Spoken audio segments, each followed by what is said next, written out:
Irmãos e irmãs, graça e paz vos sejam multiplicados.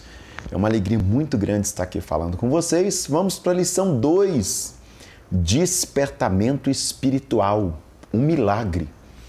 Esse é o terceiro trimestre de 2020, as leituras básicas, Esdras, capítulo 1, verso 1 ao 7 e Neemias, capítulo 1, verso 1 ao 3.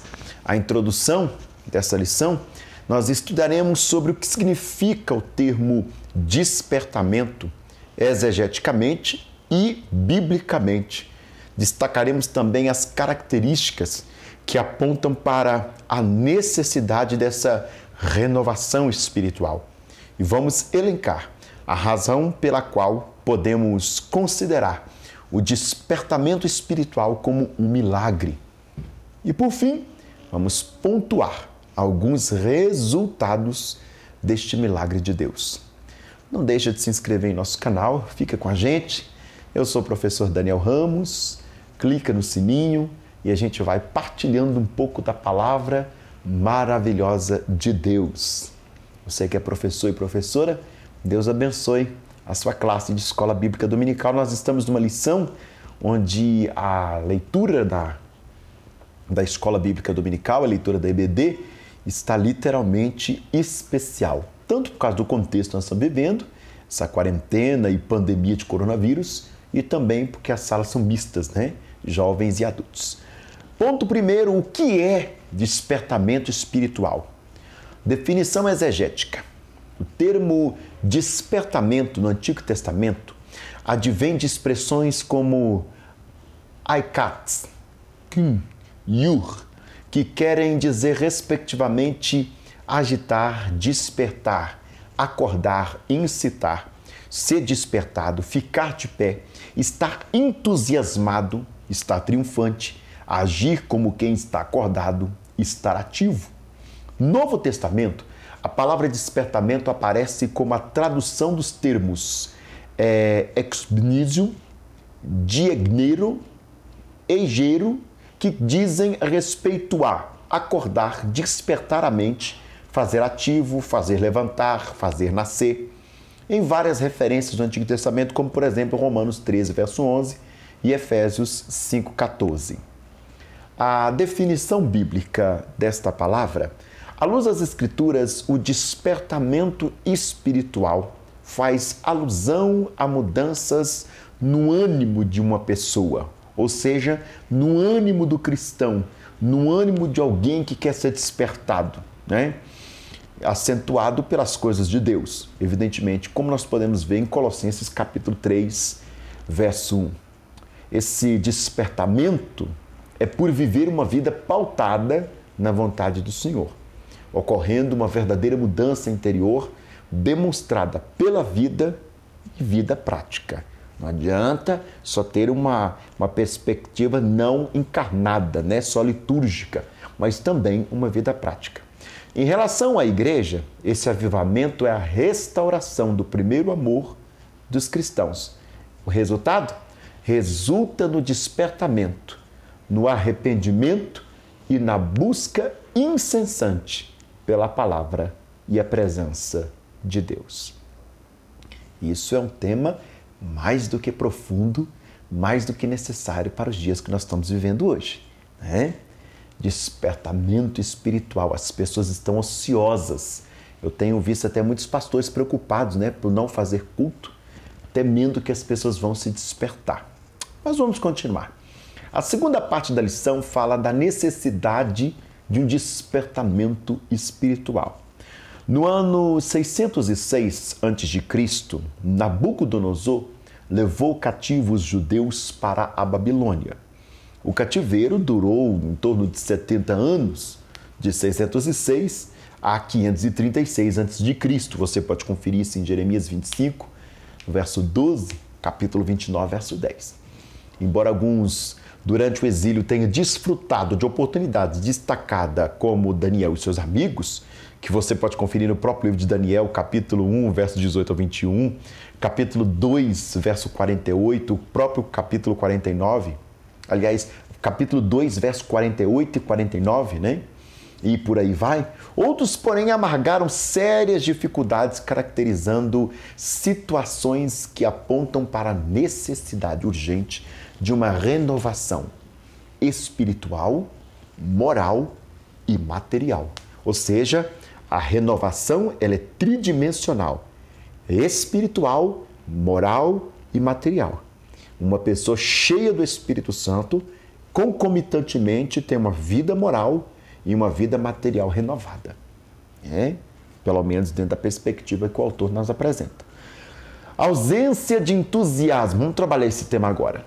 Por estarem detidos na Babilônia, os judeus exilados tinham perdido o fervor espiritual, negligenciando práticas que precisam ser conservadas pelos autênticos servos de Deus. Salmo 137, versos 1 ao 3. A falta de entusiasmo, portanto, aponta para a necessidade de um despertamento espiritual. Quando se perde o prazer de adorar a Deus, quando não há alegria em contribuir para a obra de Deus, conforme as prescrições bíblicas, que nós vemos em Ageu, capítulo 1, do 1 ao 6, 2 Coríntios, capítulo 9, verso 7, são sinais de um resfriamento da vida espiritual. Isso é muito triste. Uma vez que a recomendação bíblica para o crente é que este seja fervoroso. Romanos, capítulo 12, verso 1. Isso é perigosíssimo, né? A questão da ausência espiritual, da ausência de uma espiritualidade efetivamente bíblica, cristocêntrica. A ausência do lugar da adoração. Como que funciona isso? Como é que é? Como que se dá essa ausência? Bom, o lugar que tinha a centralidade da verdadeira adoração, símbolo da religiosidade judaica, tinha sido destruído. E até então permanecia assim, conforme Esdras, capítulo 1, verso 2. No passado, alguns dos judeus haviam perdido o valor de se estar no templo, apresentando-se muitas vezes apenas para cumprir ritual. Malaquias, capítulo 1, verso 6 ao 8. Mas sem a essência da verdadeira adoração. Oséias, capítulo 6, verso 6. As recomendações de Salmo 51, 17. Por esta e outras razões, Deus permitiu a destruição do templo de Jerusalém. Deuteronômio 1, 2. No processo de restauração espiritual, uma das primeiras ações de Deus para a nação foi a reedificação da sua casa. A gente confere isso lá no texto de Esdras, capítulo 1, versos 2 e 3. Resgatando no povo o desejo pela casa do Senhor. Aquele clássico versículos, de Salmo 42, versos 2 ao 4. Vamos falar um pouquinho sobre a questão da ausência de moralidade, que é um dos temas que mais tem confrontado o cristianismo pós-moderno. Os que viviam em Jerusalém, além de estarem passando por inúmeras privações, Neemias, capítulo 1, verso 3, também vivia em uma cidade com total ruína. Não havia segurança pública, visto que os muros continuavam derrubados e, de igual modo, a justiça social estava comprometida, bem como a vida espiritual. Neemias, capítulo 5, verso 1 ao 5. A ruína da cidade ilustrava também, aqui na nossa perspectiva, a espiritualidade do povo, pois havia um contraído casamento misto. E isso, na perspectiva judaica, é muito sério. Esdras, capítulo 9, versos 1 e 2. Como também tolerando pessoas desautorizadas em posições de importância religiosa, como nos apresenta Neemias 13, verso 1 9. Daí, a necessidade de uma ação extraordinária de Deus. Olha que lição pertinente. Será que nós não estamos precisando de algo parecido nessa perspectiva? Ação extraordinária de Deus? Será mesmo que a crise que estamos vivendo é apenas na saúde e na política? Ou essa crise vem tirar as nossas máscaras de crentes espirituais? Terceiro tópico, O despertamento espiritual, um milagre, que é a proposta dessa lição. Por causa da sua fonte, o próprio Deus. O livro de Esdras nos relata um cumprimento de promessa divina em restaurar o povo que por seus pecados estavam no cativeiro, como havia predito o profeta Jeremias. Em Jeremias capítulo 29, verso 10 ao 14, como prova que a iniciativa do despertar para um avivamento genuíno vem de Deus, fruto da sua misericórdia e soberania. Provérbios capítulo 21, verso 1. O Senhor despertou o espírito de Ciro, o rei da Pérsia, em Esdras capítulo 1, verso 1, que havia derrotado o Império Babilônico, permitindo o retorno dos exilados judeus à sua terra. Assim, Deus mostra que desejava a restauração religiosa e moral do povo escolhido, levando Israel a um período novo de despertamento espiritual.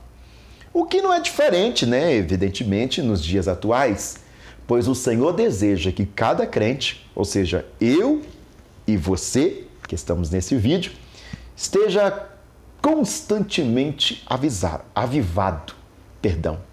Nós não podemos cair no marasmo, Segundo Timóteo, capítulo 1, verso 6, Romanos, verso 12, do 2 ao 11, experimentando coisas novas a cada dia em nossa vida cristã. Romanos 6, verso 4, capítulo 7, verso 6, é o Senhor que deseja despertar-nos. Efésios, capítulo 5, 14, para uma vida plena de gozo espiritual, de um constante avivamento.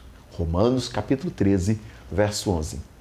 E todo o desejo de buscar a sua face, ler a sua palavra e estar envolvido na sua obra tem origem nele. É o Senhor que nos inspira tudo isso. Você pode conferir essa verdade em Tiago, capítulo 1, verso 17. O que mais? Por causa do canal que Deus usa para promover este avivamento. Cerca de 200 anos antes, Isaías profetizou que Ciro seria instrumento divino para libertar os judeus do exílio e iniciar a restauração do templo. Confere lá em Isaías 44, versos 28 ao 45, capítulo 7, também, o 45, verso 13. Bom, ainda que Ciro não conhecesse a Deus, conforme diz Isaías 45, verso 4, ele seria alguém usado pelo Senhor para pôr em prática o projeto divino da restauração da nação escolhida. Isaías 45, 1. Deus usa pessoas, meios e métodos improváveis para cumprir seus propósitos, que inclusive vão além da compreensão humana. O apóstolo Paulo nos afirma em toda a sua sabedoria e concomitante inspiração divina, mas Deus escolheu as coisas loucas deste mundo para confundir as sábias. E Deus escolheu as coisas fracas deste mundo para confundir as fortes. E Deus escolheu as coisas vis deste mundo e as desprezíveis e as que não são para aniquilar as que são.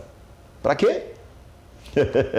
O próprio versículo diz, para que nenhuma carne se glorie perante ele. Esse versículo belíssimo está em 1 Coríntios, capítulo 1, os versos 27 a 29. São os versos 27 a 29. É Deus que controla as nações, amado e amada. 2 Coríntios 20, verso 6. Foi o Senhor quem levantou Nabucodonosor, Jeremias 25, 9, 27, verso 6, 43, 10, para disciplinar o povo de Judá. E foi ele quem levantou Ciro para derrotar os babilônios e restabelecer o Império Persa. Daniel 2, 21. Decretando o retorno dos exilados para Jerusalém e lhes dando todo o recurso necessário para essa nova prerrogativa. Esdras, capítulo 1, verso 4.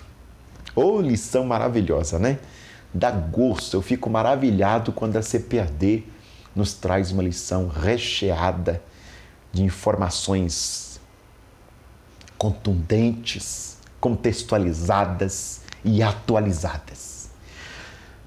Por causa da sua finalidade, o texto bíblico afirma que o despertamento no coração de Ciro ocorreu, abre aspas, para que se cumprisse a palavra do Senhor por boca de Jeremias, Esdras capítulo 1, verso 1, você pode conferir lá na frente em Jeremias 29, 10, 51, 11. Assim entendemos que avivamento é resultado de promessas divinas na vida do povo de Deus, que, evidentemente, por sua onisciência, vislumbra os momentos em que será necessário o sopro divino para remover aquilo que nos afasta da sua maravilhosa comunhão e nos fazer reviver para o cumprimento dos seus propósitos em nossas vidas. Ezequiel 37, verso 1 ao 14, o clássico texto, né, da visão do vale de ossos secos. Aquilo ali é literalmente uma simbologia de avivamento. Temos exemplos bíblicos de pessoas que foram restauradas em cumprimento de promessas divinas, tais como Mefibosete, clássico texto pregado, né? 1 Samuel, capítulo 10, do 11 ao 16, 2 Samuel, capítulo 9, do 1 ao 13, e José, Gênesis 37, do 5 ao 11, 42, verso 9, entre outros. Os exilados judeus, ao verem o cumprimento desta profecia, ao regressarem para Jerusalém, estavam como os que sonham.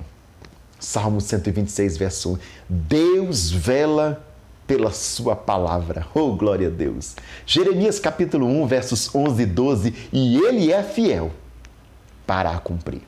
Hebreus capítulo 10, verso 23. Parte 4. Passos para o despertamento espiritual. Aguenta coração, que essa lição vem completa para nós. Neemias orou. É a primeira parte desse tópico 4. A saber de Anani, a situação de Jerusalém, bem como os demais judeus, Neemias pôs-se a buscar ao Senhor em oração. Neemias, capítulo 1, verso 4 ao 11. Em sua oração, Neemias orou a Deus e lembrou-se da sua benignidade. Neemias capítulo 1, verso 5. Confessou os seus pecados, bem como os da nação. Neemias capítulo 1, versos 6 e 7. Fez menção às promessas divinas. Neemias capítulo 1, versos 8 e 10. E pediu ao Senhor que atendesse a sua oração. E fizera prosperar e se fizesse ele prosperar e se desse graça perante o rei, Neemias capítulo 1, verso 11. E através da oração é que podemos superar toda e qualquer crise. Oh!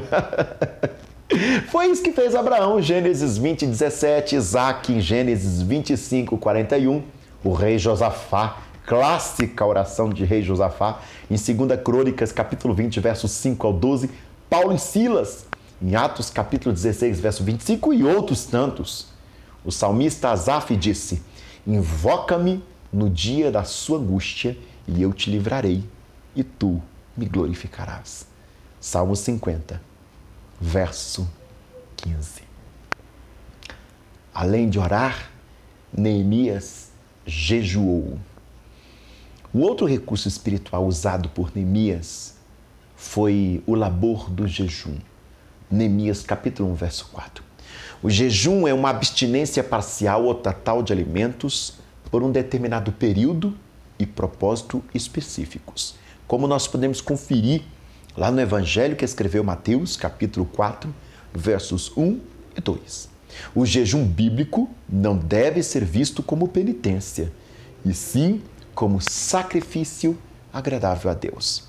A Bíblia nos registra diversos exemplos de pessoas que jejuaram em situações específicas. Como ocorreu nos dias para nossa recordação aqui, né? Em Samuel, em 1 Samuel, capítulo 7, verso 6, Esdras, em Esdras, capítulo 8, 21 ao 23, Esther, capítulo 4, verso 16, Daniel, capítulo 9, verso 3, e o próprio Senhor Jesus, em Mateus, capítulo 4, do verso 1 até o verso 2.